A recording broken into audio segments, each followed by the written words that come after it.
it seems totally normal to listen to a podcast about the Toronto Argonauts.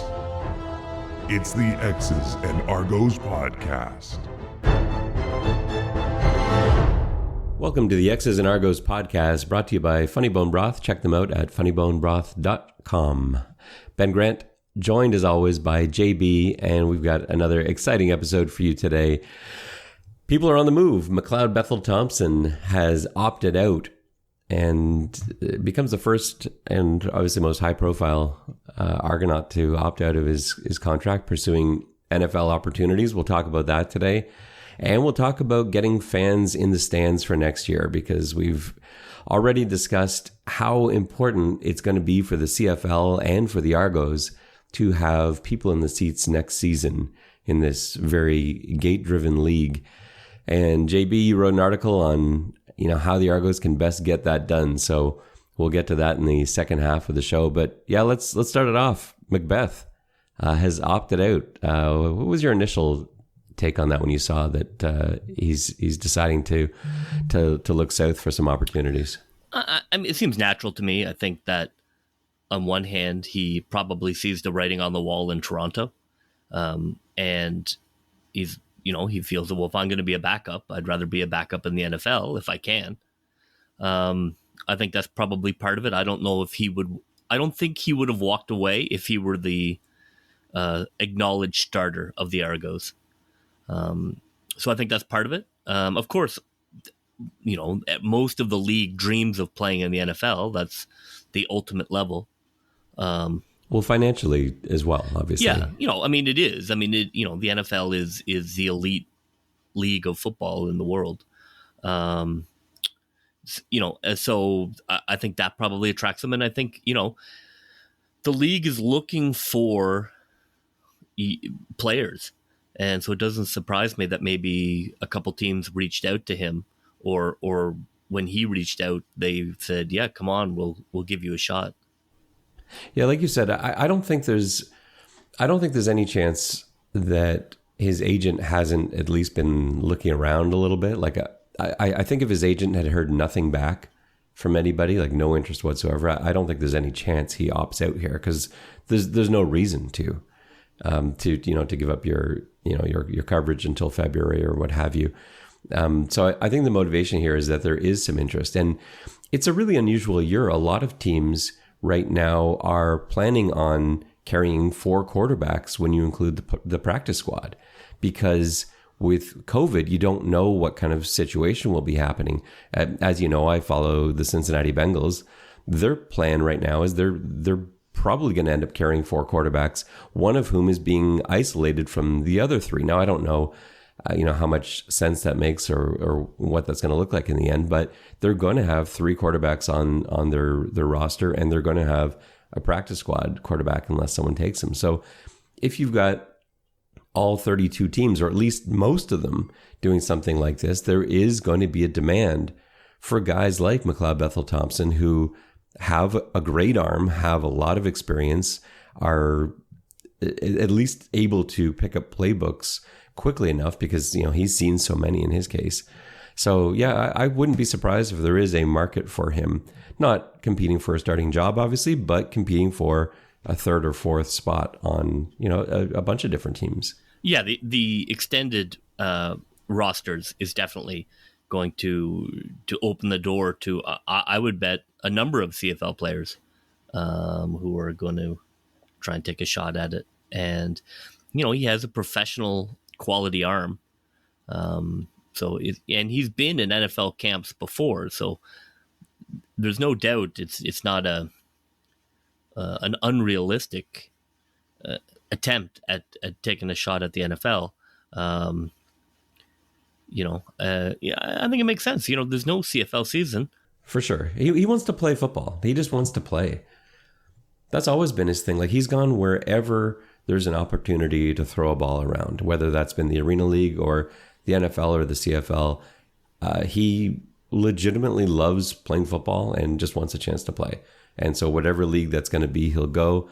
And I think he sees there being an opportunity here, so he'll go play here. But if he could have played a CFL season, I think he would have stayed up here. Yeah, I mean, I'm excited to see where he lands. Hopefully he lands somewhere where he can get a shot at being the number 2. Obviously, being the 3 or 4 is fine, and you get a job, but you're not going to play very much football as the number 3 or 4 quarterback. I don't see him being a 2, unfortunately. Like I hope he is. I think he'll be brought in to be the savvy old veteran who can take a younger number 2 and sort of show him the ropes, a guy that isn't quite ready yet. Like I wouldn't be surprised to see him land in Minnesota. That's a place that he's been a couple times before. And just, I was looking online a little bit yesterday to see what some of the chatter was like when Ian Rappaport put out that tweet that Bethel-Thompson was looking for an NFL job. And there were a ton of Vikings fans who were begging the team to bring him in, which kind of, I don't know, that surprised me a little bit. Like I know he spent some time there, but I didn't realize that he had a following, as it were, in Minnesota. But they've got some questions and in backup roles, and there are a number of teams that do. So yeah, for sure, like bring him in and see. I think one of the problems with the way that we look at McLeod Bethel-Thompson is that because he's an older guy, because he's 32, there is an expectation that he would be further along than he is. But I think what a lot of people don't take into account is the fact that he's really only been in the CFL for 3 years. And it takes 3 years to figure out the CFL game. We've seen so many American quarterbacks that come in. It's extremely rare for an American quarterback to come in and be a good CFL quarterback right from the first year. It just doesn't happen. The width of the field, the extra guy on the field, there's so much stuff to learn about the league, the motion, the timing.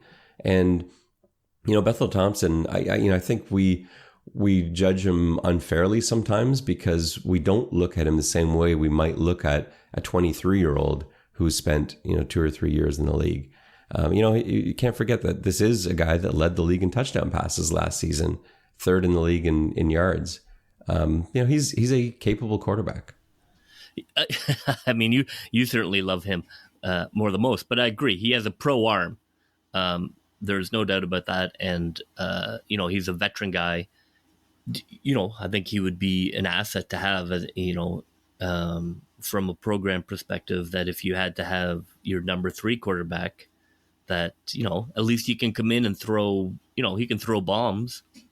You and I have watched a lot of football, be it NFL, CFL, and as well as anybody that there are certainly CFLers, current CFL players, who are better than the players that you find on the bottom third of a lot of NFL rosters. There are 3rd string quarterbacks in the NFL who just really aren't any good and certainly aren't better than guys that are getting playing time up here. Why do you think that happens? I think that's a problem a lot of teams have. I think that coaches will often prejudge players. Coaches have favorites. I think coaches are quick to have opinions about players and then won't come off those opinions. I do think that. I think that when, within football, there's way too much rigidity and way too much confidence that they're right, where they should really be much more open to, to using a player's talents appropriately, not trying to make a player be something that they're not. I think both of those things happen. I think players are lucky enough to find a coach who uses what they do well, and judge them based on what they can do, and don't have some kind of predisposed belief that a CFL player could never make it in the NFL, or, a quarterback who can't do A or B can never be a great quarterback. That kind of, closed-minded thinking, I think, prevents a lot of discovery. I think a lot of it has to do with the school that they attended to. I think that because you don't see, what you don't see in the CFL is you don't see highly successful CFL players who went to Power 5 schools stick around. Those guys get picked up. in the NFL. The really good CFL players where you kind of wonder to yourself, well, how come this guy hasn't drawn any American interest? I guarantee went to either a D2 school or an obscure D1 school. And it's those guys that don't get looked at. And you look at a guy like Bethel-Thompson, like, yeah, he started at UCLA, but most of his time was playing at a smaller school, Sacramento State. And so you wonder if there's a little bit of a bias there, because those are the guys that the CFL tends to get, especially at quarterback. And except for all the Oregon Ducks that are in the league, and there are a lot of them, it's small school quarterbacks. It's guys that weren't really on NFL radars. And I think NFL coaches are really reluctant to take a chance on a CFL guy that went to a small school. I think if it was someone that went to Florida State or, somewhere equivalent to that, they would take a look at him. And I think that's the bias that they're working against, more so than it's a CFL player. I think it's the combination of it's a CFL player, but also this guy that went to a small school. Yeah, and I think they end up always having these self-fulfilling prophecies where, they don't believe in a player. And so whenever the player does something wrong, that confirms their belief. Well, you look at Hard Knocks and Casey Printers, and he was openly saying, basically, they never put him in a position to succeed. They had sort of already determined that he was not an NFL quality quarterback, and it's very difficult to overcome those expectations and then overcome being placed in a situation where you can't be successful. I think that happens all the time, because you just have to look at the success of players who aren't drafted. That was the whole league passing on a player, and then they turn out to be great. That's because, coaches didn't believe in a player or a program. Right. And just didn't evaluate properly. So I think any coach who thinks he knows what makes a great player is a problem. You need to be way more open to who can be a great player. So I'm going to give you a prediction for how this works out for McLeod Bethel-Thompson. I want you to give me yours afterwards. I predict that Bethel-Thompson will sign an NFL contract, and I'm going to lean towards Minnesota. And I think he will actually stick for the season on a practice roster. I think he'll spend the whole season on an NFL practice roster, but I don't think he'll end up getting activated for a game, and I don't think he's going to see any time actually throwing passes in the league. Your prediction? Yeah, I think he will make a roster too, because of the expanded rosters. I don't think he would make the rosters in a normal year, but I think he's a professional and he's got a pro arm, and I would be shocked if he couldn't find a spot as a number 3 quarterback, which is why I think he left. I think he's gotten a number of feelers, and really, he can be a number 3. It's just, the days of teams having 3 quarterbacks is just kind of something that they kind of gave up on 10 years ago after Belichick stopped doing it. The flaws in his game aren't the same flaws that you would be concerned about from a number 3 quarterback typically. He's not, the problem with Macbeth isn't that he's going to come in and turn the ball over or come in and make an idiotic play. He's not going to do that. The knock on him is hanging onto the ball too long. He will take sacks. He does take a long time to read what he's seeing and get the ball out of his hands. I don't know how much of that has to do with CFL versus American football, because he did seem to get better at that in the second half of the season. He wasn't taking sacks. He wasn't having to throw the ball away. He wasn't on the run as much. And, he just generally, you don't see him, make those costly errors, fumble the ball, throw a horrendous pick.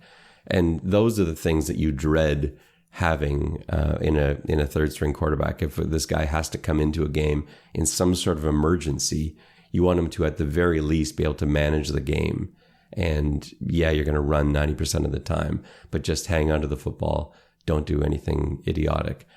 And Bethel-Thompson, he's not a concern in any of those areas. I wouldn't worry about him going into the game and blowing it at the NFL level. So, I think that's why he will stick. And I think, and I hope it works out for him. I'd love him to get an opportunity. I think that'd be really great for the league, for the Argos, and for him. He's such a, whatever you say about McLeod Bethel-Thompson, and there are a lot of people that really don't like him, a lot of people that really do like him, you can't argue that he's an extremely hard worker and comes ready for business every time he puts on his pads. And there's something very admirable about that. And so, I'm cheering for him. When we had Dave Naylor on a couple of weeks ago, he said that the most important thing for the CFL wasn't whether or not they had a season this year. It was if they could put 15 to 20,000 people in the stands in every stadium across the league next year. That would be what determines, how the CFL does and what it is going forward. And so you wrote a piece this week about how the Argos can go about that. And you've got a couple strategies for how the Argos can make sure BMO is filled next season in 2021. Well, yeah, I mean, as I said in the article, I don't have any illusions of creating some Western Canadian intensity level of fan base, but I do think there are a couple things MLSE can do to try and raise the Argos level of awareness in the city, which is not very high at the moment. Which one did you think was your most feasible? I mean, I think probably the Saturday night game. It doesn't need, like, as I said, it doesn't need to be a league expectation. But, as Naylor said, and, I think a lot of people have felt, you need to have a day where everybody knows that that's the day you play. You can plan around it. It can become a routine. The Argos playing on a Tuesday, then a Thursday, and then a Sunday, and it's just very hard to have a brand. Where I know they've tried Friday night on TSN, and that's pretty good. And I think Saturday night. There's no baseball. There's no hockey. I don't see why. I mean, they're not competing with clubs. That's not who they're trying to convince. People who go out on Saturday night are not the CFL target audience. The problem with having the Saturday evening game every week, and the reason that the CFL schedule is all over the place. Well, first of all, 9 teams doesn't help. I know we've got multiple bye weeks, but that really doesn't help things. But the CFL has set itself up where no games happen at the same time because they're trying to maximize the TV audience. Now, I love that about the CFL. I love that I can watch every single CFL game for the entire season because none of them overlap. There's no other league where you can do that. And so you would have to get rid of that, though. If you're giving the Argos, 7 o'clock on Saturday night every week, there are going to be a lot of teams that are upset saying, well, hey, how come the Argos get to play at 7 o'clock on Saturday night every week and we have to play Too bad. all over the place? Yeah, but you can't do that. You can't come to an agreement like that. You can't get the board of governors to... What agreement? They don't need an agreement. Well, they have to okay it. Well, I would just say, look, Toronto is more important than any other city in the league. I believe it is, not in a biased Toronto way. I think it's important to have... I would just say, get back to me when your city has 10 million people. Like we need Toronto to be successful for the league to be successful. Every team knows that. They all know that. The league's success is tied to Toronto. Like if they could get more going in Toronto, everybody will receive the fruits of that. I don't think that would be a problem. I really don't. I think you just have to, the other teams, they don't need it. You don't need that in Edmonton or Winnipeg. They could play Monday morning at 10. There'd be a full stadium. I don't think those franchises are going to care. I think, because I don't think Saturday night necessarily is a time that everybody will be drooling over. I just think it works for the Argos because there's no J game and there's no hockey, where I think the West teams are fine with Friday night and then random times. I don't think I don't think anybody's gonna, I would be surprised if anybody objected to Saturday night as being the night that they want their games.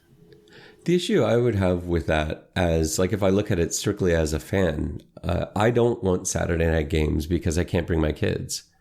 And so like my kids, the games that they go to every year are afternoon games. They can go to a 1 o'clock start, a 4 o'clock start, but a 7 o'clock or 7:30 start is too late for them. They're young. They really want to go to games. They're huge Argos fans, but they can't make it. They're asleep. Well, maybe they alternate. Maybe you go Saturday afternoon, Saturday evening, Saturday afternoon, Saturday evening, and just focus on being the day is key. Yeah, Saturday maybe, is when the Argos maybe play. Alternate between the two. I think that's it's better than what they have now. It is, but why does it work? How come it works with basketball? Like the Raptors don't play on the same days every week. It changes week to week. Like how come that it works with basketball? It works with hockey. Why football? Why does football need to be on the same day for fans to figure out when the team's playing? Why can't you just look it up?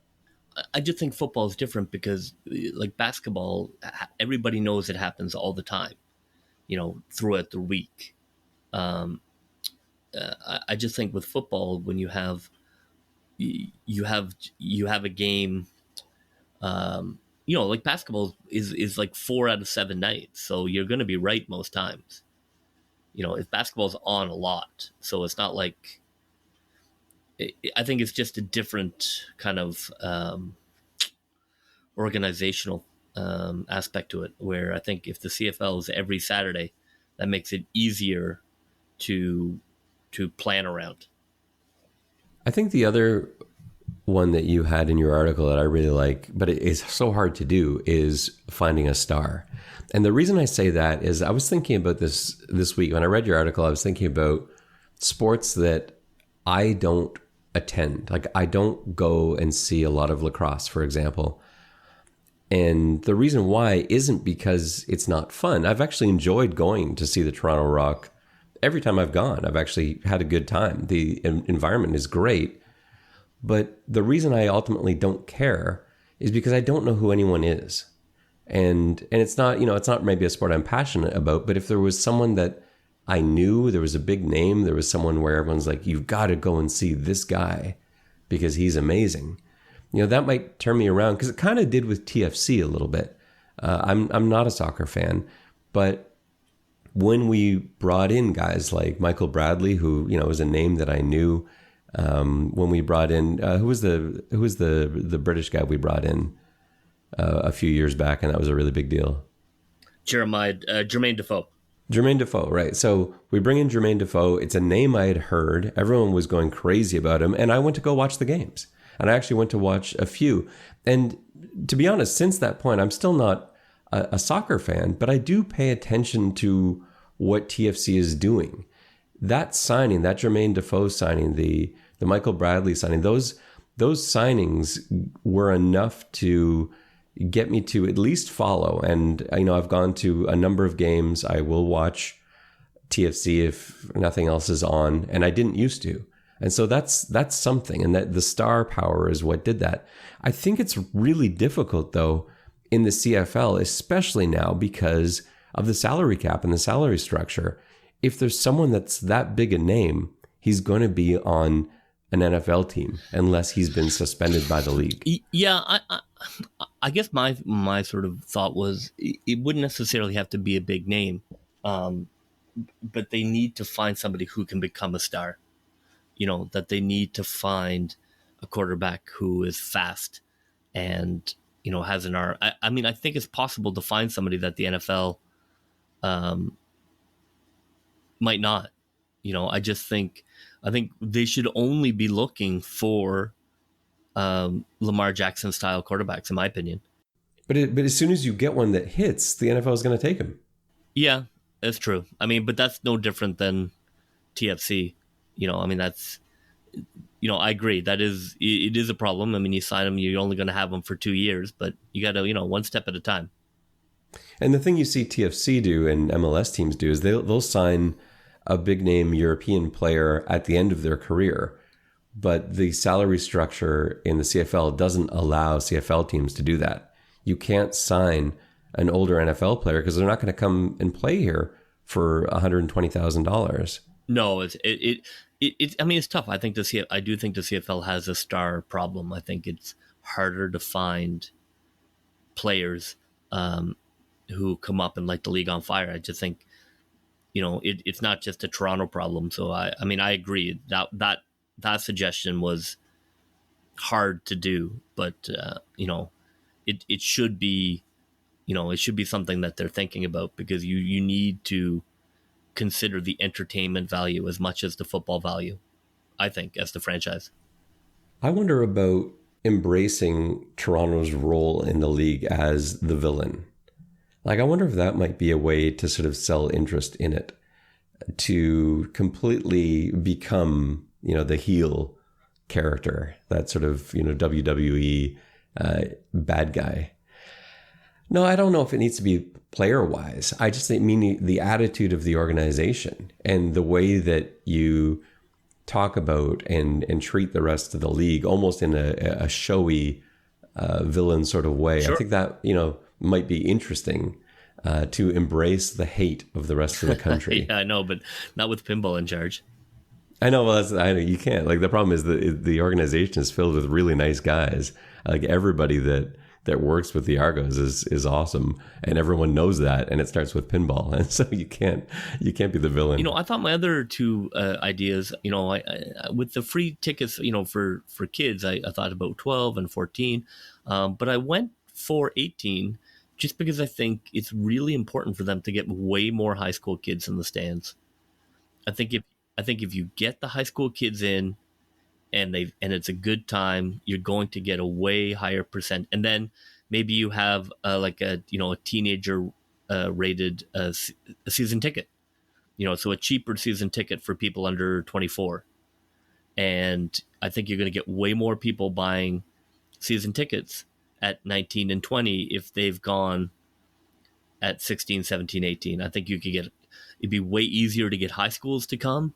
You wouldn't have to worry about tickets. I just think, I think it's worth it. I think they're not losing money. I've gone to games. I don't know how much money they're making from the teen audience.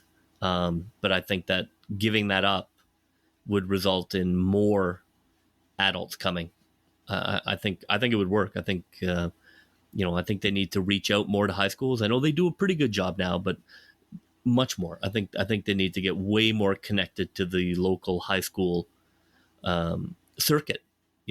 They should be hand in hand with the GTA football schools, and they're not right now. You get emails and maybe this, maybe that, but I think it needs to be way more concerted effort, because there's all kinds of kids playing football in the GTA, and the Argos do not do a good enough job of reaching out to those teams to try and bring them into the fold.